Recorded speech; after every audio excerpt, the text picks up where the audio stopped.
Have you ever watched Star Wars or Star Trek? If so, if you've ever been watching a movie or the show, have you ever thought to yourself, what would it be like out there in space? How would it feel? Would it feel eerie? Would you feel comfortable? How would it sound? Would it sound quiet? And usually when you ask yourself these questions, sooner or later your mind tells you to think about reality and say, well, I'm not going to be an astronaut anyways. Who cares about what it feels like and all this? And for people like me or the masses, the time they'll be going into space will be way past their lifetime in the future when they'll be flying cars and things like that. Well, what if I told you that not only will it be possible for you and the masses to go into space, but it'll also be happening sooner than you think?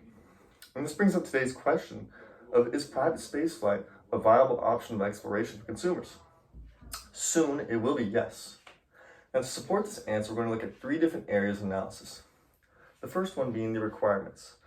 So looking at the pre-existing requirements to become an astronaut and seeing if there are ways to bypass this. With our second area analysis, we're looking at the growing availability, and so looking at the increase in companies that provide spaceflight and also the increase in diversity of the flight members when it comes to their backgrounds. With our third area analysis, we'll be looking at the tourism market and seeing its current and future projections of money to be made, as well as some factors that can influence exponential growth in the industry. And when starting with our first area analysis requirements, we're going to look at 2 subplots. One being the pre-existing requirements to become a NASA astronaut, and the second being ways to bypass this. So with our first area, according to the New York Times, NASA took a pool of 12,000 qualified individuals, and out of those 12,000, only 10 were chosen. And even when being chosen out of that many people, they still had to undergo 2 more years of training, have a master's degree in STEM, undergo hundreds upon hundreds of tasks during those 2 years of training, have worked towards the doctoral program, and much more. And this becomes an issue as when looking at all these requirements, this can turn off people as they don't want to spend years upon decades of their life just to be considered to have a chance to go into space, as the risk is too high. And this brings us to our second area or subpoint, which according to the New Zealand Herald, they found that Jeff Bezos was able to bypass these years upon decades of requirements and experience with money. Now, obviously, Jeff Bezos is a very wealthy individual, one of the richest people in the world, and income can be an obstacle to the masses. However, when looking at history, when inventions come out, such as the automobile or the steam engine, they've always been only accessible to the wealthy at first, as when looking at supply and demand is all the way up here, supply is down here. But over time, history has shown again and again to prove this theory that over time, any new invention is sooner or later going to be available for the masses. So we've seen this with automobiles, we've seen this with the steam engine, and we're hoping to see this with private spaceflight. And this brings us to our second area of analysis, which is the growing availability. So here we'll be looking at the increase in companies that provide spaceflight and also the increase in diversity of the crew members.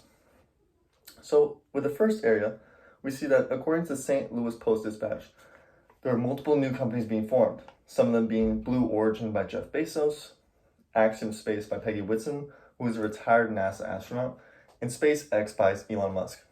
And we see that with these owners, not only is there an increase in companies, which increases the supply, but also there's a diversity in the backgrounds of the owners, as Peggy Whitson is a qualified person to be in space as he's a retired astronaut, but Jeff Bezos and Elon Musk don't necessarily have those requirements to be in space, but still are able to not only go to space, but also provide access to people to go into space.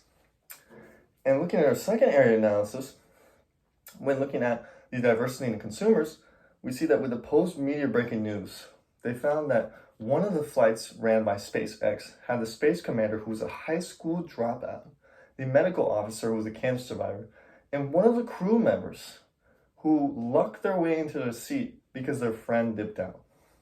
And so we see that the same thing with the owners and how there's a diversity in their backgrounds, whether it's economic or academic. We're seeing the same thing with crew members, and that they don't necessarily have to undergo years upon decades of training to go into space.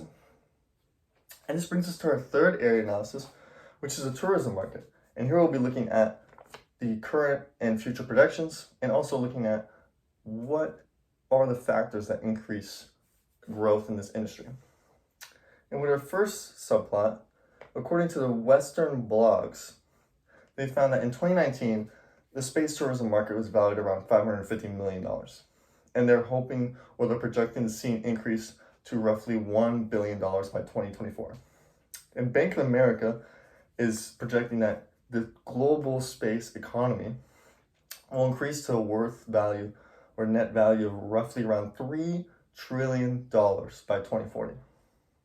And so we see these already with the market in 2019 being 550 million and these huge amounts of money that are being projected to be made in the business.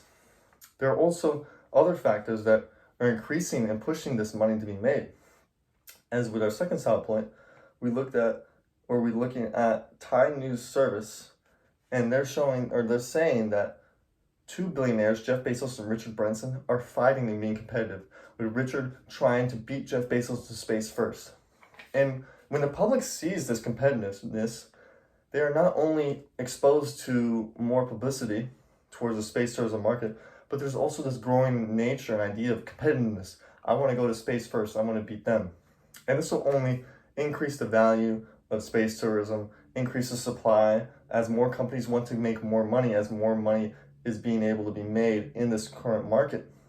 And this will just have a snowball effect that will push more and more availability into the space tourism market. So in returning to our question of is space flight a viable option of exploration for consumers, we saw that with the first area analysis, there was less requirements made and we were able to bypass it. With the second area analysis, we're seeing there are more companies, which increase the supply, and you don't necessarily need to be qualified as an astronaut to go into space. And with our third area analysis, we saw that the market is continuing to grow. As more money is being able to be made, the supply will increase and the demand will stabilize. So next time when you're watching Star Wars, keep daydreaming about what it's like to be in space, because sooner or later, you'll be in space. Thank you.